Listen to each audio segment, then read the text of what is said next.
We have to talk about Newcastle 1, Liverpool 2. This is a massive result in the Premier League. It's shattering for Newcastle.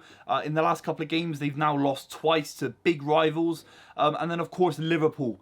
The mentality of Jurgen Klopp getting this side with 10 men, unfairly with 10 men, back into this game, away at St. James's Park in the atmosphere, is absolutely incredible. If you're new to the channel, make sure you subscribe. We'd really appreciate it. We're going to talk about all the goals and all the big moments, but we have to just give a massive round of applause to Darwin Núñez, a guy that everyone wrote off last season, including myself. The amount of opportunities he got into last season, and he ballooned things. The two finishes that came across his body in the final 5 to 10 minutes for Liverpool, absolutely unbelievable finishes. These are Van Nistelrooy finishes. These are Thierry Henry finishes. He's not even side footing it. He's kind of laced it into the corner on both almost, and it's just unbelievable quality from Darwin Núñez. We'll talk about him later in the video, but let's just start off kind of chronologically speaking. Liverpool were out on the back foot. They were rocked a little bit by a couple of really poor decisions. I think the Trent throwing the ball away thing was not deliberate, and referees in this country are desperate to blame players for everything, desperate to have a go at players, desperate to do anything they can to put their mark on the game and be celebrity referees. It's never a yellow card for that. People calling for a yellow card on the push, it's not, and it's not a red card on Van Dijk. And I think those decisions really could have stopped Liverpool having the belief of getting back into the game. Sometimes refereeing decisions just takes the energy out of the game. And the Van Dijk decision came just after Anthony Gordon scored. We'll talk about that in a minute. But if you think Van Dijk deserves a red card for that, you have no understanding of football. It's not a clear goal scoring opportunity. He's wide enough from the goal where any shot will probably be saved by Alisson. Of course, a world-class effort, fair enough. He might have the ability to tuck in on his right foot, but we don't know that. I'm really on board with Jamie Carragher's appraisal of the situation. How can the referee in the future, from the angle that Isak was at, in terms of the height up the pitch as well, that was not a clear goal scoring opportunity. And then you add in the factor on top of that. The challenge threw him. It was a little bit through him, a little bit.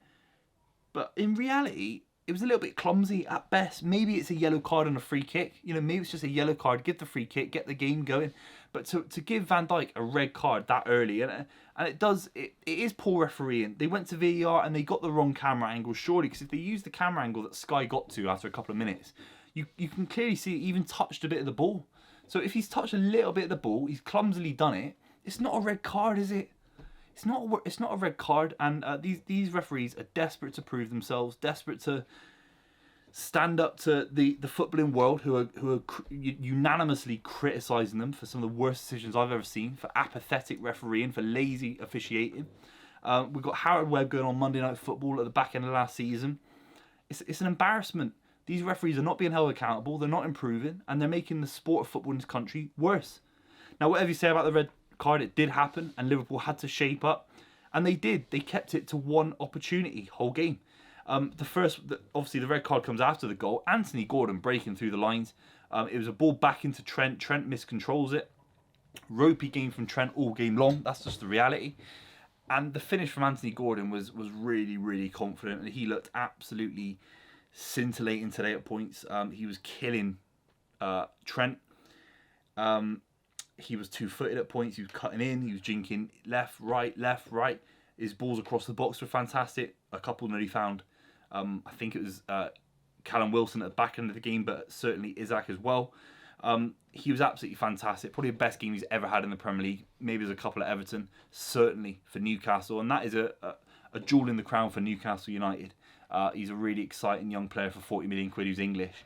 I think probably if it happens tomorrow, the deal is probably worth 80 million quid.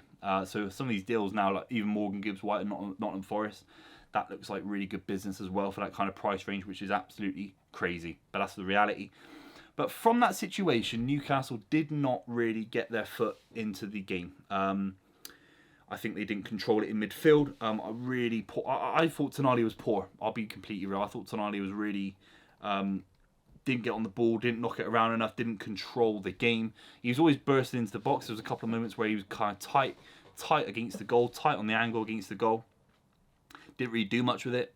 Bruno Guimaraes didn't do much with it. Joe Linton is not he played a couple of great balls through into Anthony Gordon, who's on his left in the midfield. But you're looking at Bruno. What did he do enough today? I don't think he did. Did he do enough against Man City? Put a couple of dodgy challenges and early leg breakers on people. So I don't really see Bruno Guimaraes in the same way that I did a couple of weeks ago. I thought he'd, with Tonali alongside him in midfield, I thought they'd absolutely really bounce teams around in midfield, dominate midfield, stress teams out through passing, through keeping the ball. And I can't sit here and say they've done that. And that would be a little bit concerning if I was a Newcastle fan, because the only way you're going to win Premier Leagues is through midfield control. I think you can have a ropey left back. I think you can have a false nine.